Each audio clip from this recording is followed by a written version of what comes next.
Previously on My Little Pony Meets the WWE. On previous episode, on episode 5, the main 7 got to meet Kevin Owens, and this time, they're going to be meeting a familiar superstar. He is another member of the Shield. He is usually the most founded member of the Shield, mainly the one who is known as the Powerhouse. Probably you could say maybe the most popular member of the Shield back then. Ladies and gentlemen, the main 7 today are gonna meet none other than the big dog himself of the Roman Empire, Roman Reigns. Well, it's nice to see you again there, darling Roman Reigns. Still looking fine as usual. It's nice to see you again too, Rarity. What? He remembers my name. Roman Reigns actually remembered my name. I just cannot believe it. You actually remembered my name. Roman Reigns remembered my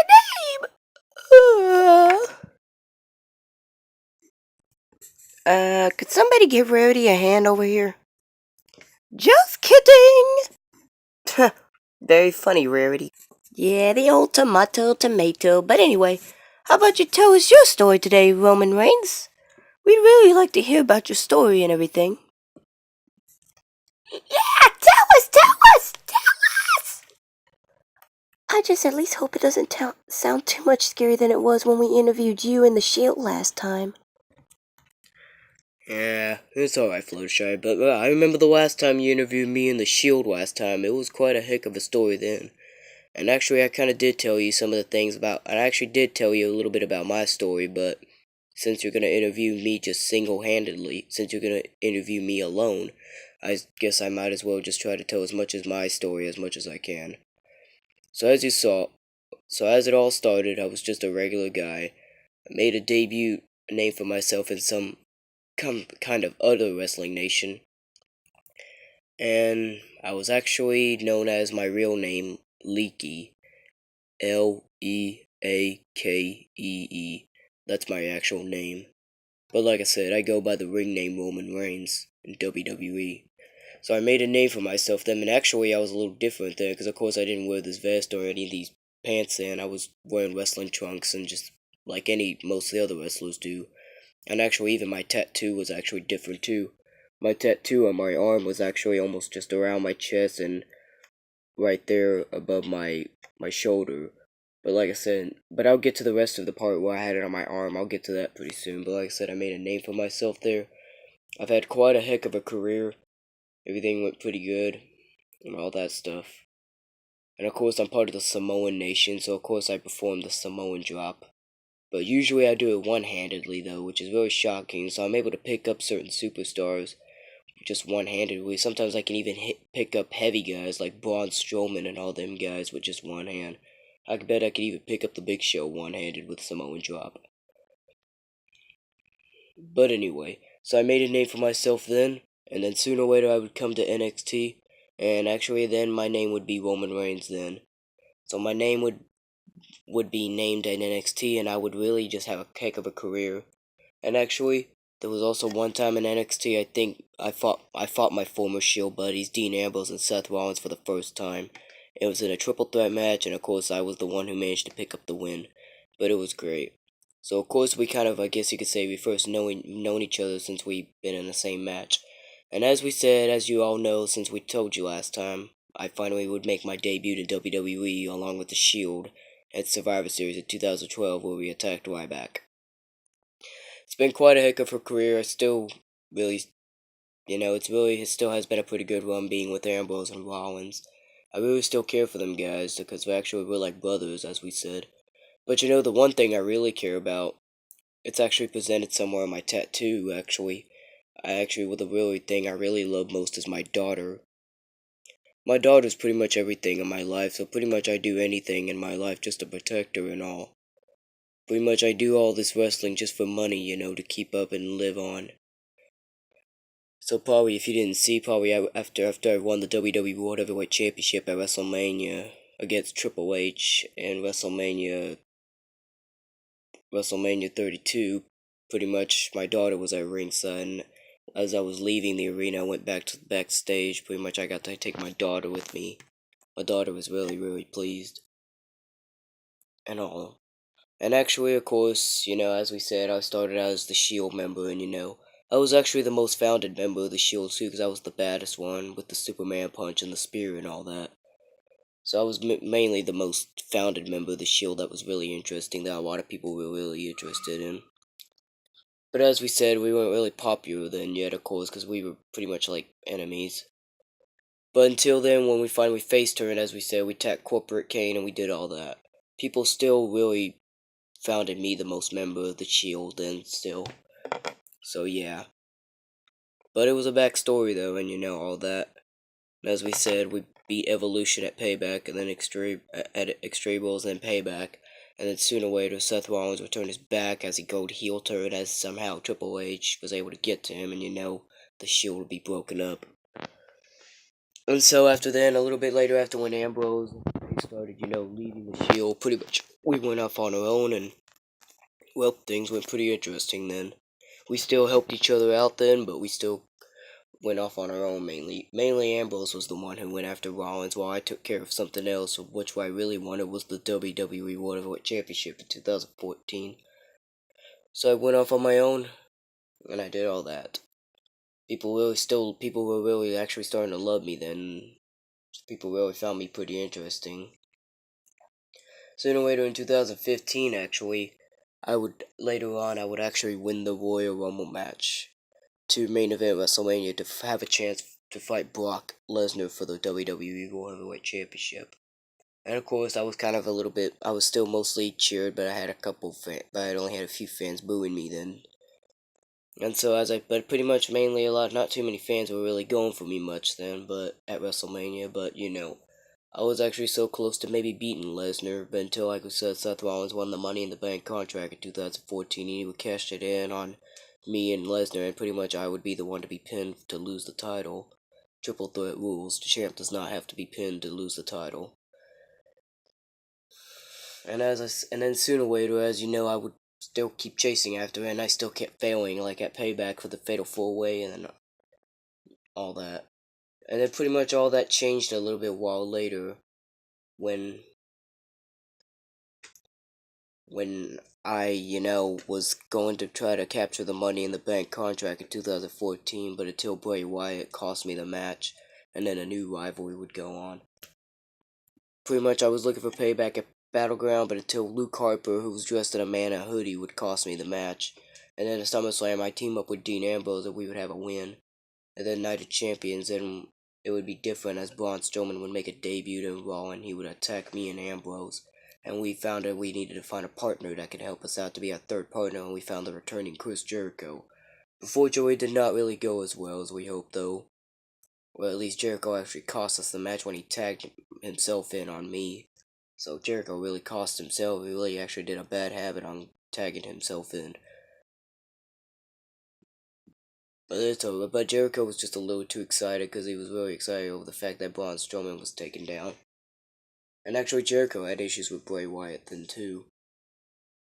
So anyway, that happened, and pretty much then I would end the rivalry at Hell in a Cell in 2015, while I pick up the win. And well, we still kind of used to fight a little bit then, but usually that would be the main. But usually that would be the end of our rivalry for sure, though. So yeah.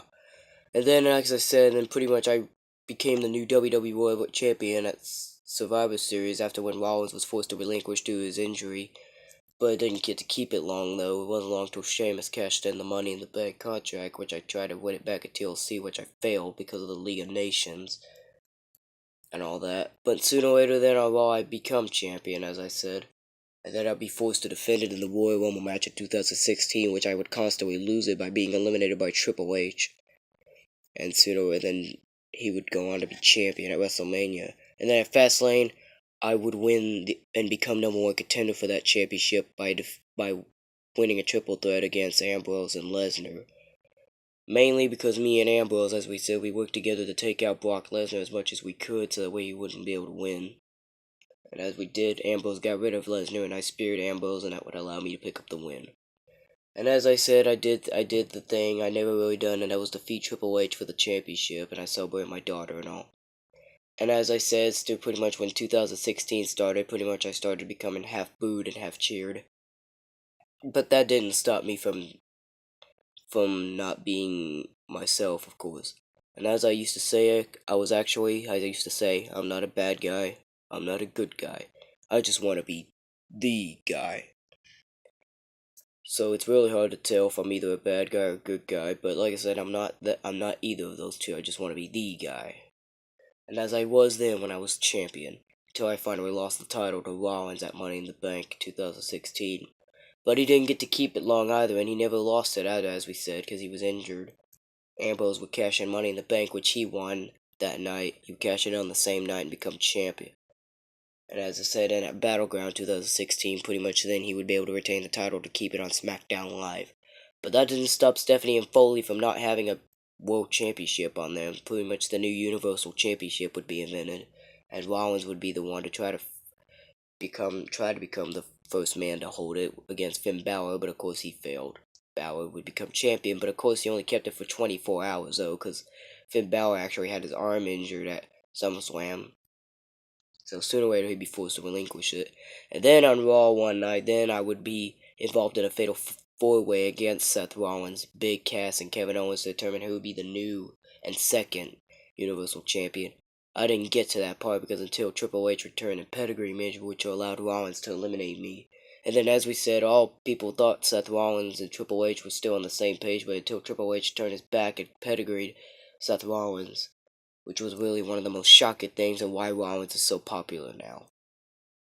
Mainly how he's getting so popular. Me, on the other hand, as I said, I've still been, chasing other things. Sooner or later, I would actually chase for the United States Championship at Clash of Champions 2016 against Rusev, which I won. I was actually originally supposed to face it at SummerSlam, but a brawl would broke out. Rusev wouldn't allow me to get enough time to get in the ring, and he started attacking me immediately, and the referee never called for the bell. And so, if you forgot about all the championships I won, I'm a one-time tag team champion, which me and Rollins used to win when we remember the Shields back at Extreme Rules in 2013 against Team Hell No, Kane and Daniel Bryan. I'm a one-time, WWE World Heavyweight Champion. Well, actually, I don't know how many times I won the championship, but I won the WWE World Heavyweight Championship, and then, as I said, I won the United States title after then. It's been a pretty good run for Roman Reigns, that's me. I've actually held the United States title for quite some time, too. It's been quite a run since then. But it was awesome. But until, on Raw, I'd be forced to defend it in a 2-on-1 handicap situation against Jericho and Owens, which I'd lose the title to Jericho. But I still got to keep it for a long time, though. I still have memories of it. And so, pretty much then, sooner or later, I try to win the Universal Championship against Kevin Owens at 2017 Royal Rumble, which eventually I was probably closing in on it, but until Braun Strowman wanted payback against me from when me and Goldberg speared him on Raw about the Royal Rumble, and cost me the match. But I would still enter the 2017 Royal Rumble though. I still entered, and of course I didn't win again. Randy Orton would RKO me out of nowhere as I tried to spear, and he eliminated me. But that didn't stop me from going to WrestleMania, though, because I would have a rivalry with The Undertaker there. And mainly that's the part where I get booed then. I was already actually booed out of the arena at WrestleMania, and mainly I was actually kind of already booed doing the Hall of Fame before WrestleMania began this year. In WrestleMania 33, where it took place, I think it was in Orlando, something. But it was quite a run, though. Mainly I beat Undertaker to cause him to have the streak uh, at 23-2, which means I'd be the only man other than Brock Lesnar to defeat him at WrestleMania. Which mainly then I'd be mostly booed. The next night on Raw after WrestleMania, almost nearly the whole entire arena was booing at me. I couldn't even speak either because they were just so upset, and the only thing I just said was, "This is my yard now." But that didn't stop me, of course. I don't let the fans get to me. And as I continued on, I still been the same man as I've always been. no matter if I'm cheered or if I'm booed, I'm just still the same guy. I'm still who I am of the Roman Empire. And pretty much, actually, pretty much sooner or later, 2017, there's a new pay-per-view event called the Great Balls of Fire. And Braun Strowman is wanting to face me in an ambulance match, which I accept. So I'm really just at least hoping I try to beat him then. Because like I said, actually, at Fastlane in 2017, actually before WrestleMania, I faced Braun Strowman in a match, and I actually defeated him too, which shocked the world to make him lose to his very first pay-per-view loss. And then, of course, as I said a little later on, he get payback against me in 2017 Payback after WrestleMania, sort of. Well, I mean the pay-per-view after WrestleMania pay-per-view, but you understand. But that didn't stop me from not going anywhere, though. So as I said, pretty much then I'm gonna meet him again in an ambulance match at Great Balls of Fire. And then I think I'm supposed to be at SummerSlam, but I don't know who my opponent is gonna be. If it is, it might be Samoa Joe or somebody else. And actually at Great Balls of Fire, I think I have to believe that Samoa Joe is gonna face Brock Lesnar for the Universal title. At Extreme Rules, I was part of a Fatal 5-Way match against Seth Rollins, Samoa Joe, Bray Wyatt, and Finn Balor to determine who'd be number one contender for the Universal title after Lesnar won the title at WrestleMania against Goldberg. It was crazy. But of course, Samoa Joe in the end would be the winner. And Samoa Joe hasn't stopped chasing after Lesnar ever since. Actually, on Raw, he actually put the Kakita clutch on him, which almost made him pass out. But hopefully, I don't know who's gonna win, because like I said, at Great Balls of Fire, it'll be the Beast Incarnate Brock Lesnar taking on the Destroyer Samoa Joe. But other than that, let's just get back to me. So like I said, I'm gonna have a pretty tough rivalry with Braun Strowman in an ambulance match at Great Balls of Fire, so I hope to claim victory then. I actually injured him a little bit while on Raw. Actually, I took him out of the equation for a while, but until he returned. So yeah, he was actually supposed to be the next number one contender for Lesnar's Universal title until I destroyed him on Raw, which caused his injury to be out for a long time. So, yeah. So that's why we had to have a new number one contender at Extreme Rules. And so far I'm good. I'm still on a roll. Just being myself. So that's basically everything that I could say about my story so far. And actually, I'll talk about my tattoo. So my tattoo, like I said, it started out almost right there on my shoulder. It went that far until I got more on my arm. And most of those symbols usually do mean a lot of things. But like one of the parts on my arm does resemble my daughter, you know, because I really love my daughter. But I've still cared for her no matter what. I still care for my daughter each and every day, you know. She's mainly like the only thing I really care most on earth. So yeah, you better believe that. Well, ponies, I guess that's all I'm gonna have to. I guess that's all I could talk to you about my story for today. But what did you think of it? Wow! That really was actually a pretty good story, Roman. I liked it. That didn't really sound too scary, but it was very kind and sweet when you mentioned about your daughter, though. You kidding, Fluttershy? I don't think I've ever met a man quite like Roman Reigns that would care so much for his daughter. You really are a great man, Roman. We do really love you. Still a little shocked over the fact that you remembered my name, but it was really sweet of you, darling. I mean, I'll say, pretty much if I had a daughter in Esther, pretty much I'd try to care for the same thing too, because, you know, she's part of a family. Actually, you know what? We may be best friends, but we kind of feel like we're a family too. That's right, because we're the main seven. But anyway, thanks for telling us your story, Roman Reigns. We're gonna have to get going now so we can interview some more superstars, but thanks for telling us your story. No problem, Rainbow. If you ever need any backup and if all that stuff, you could just give me a call. Or if you even want, you can even call Ambrose and Rollins too. Us Shield will be there. So, believe that. But, I gotta get back to my wrestling work in WWE, so if it doesn't mean any trouble, I gotta get going too. But, until we see each other again, see ya, ponies. Or see ya, Main 7. See ya, Roman. And so the Main 7 would continue their journey on interviewing more WWE superstars as Roman Reigns was waving by as they had their backs turned. Which superstar do you think the main 7 are going to interview next? If you have a request on which superstar you want it to be, you could send a comment or send a request and I could see which superstar I have and which one I don't. So until the next episode of the main 7 meets My Little Pony, or until the next time we have another episode of My Little Pony meets the WWE, we'll find out who the next superstar is going to be. Which superstar do you think it's going to be? But until we find out who the next superstar that the main 7 are going to interview next, until we return with another episode of My Little Pony meets the WWE, we are out of here. So I'm out.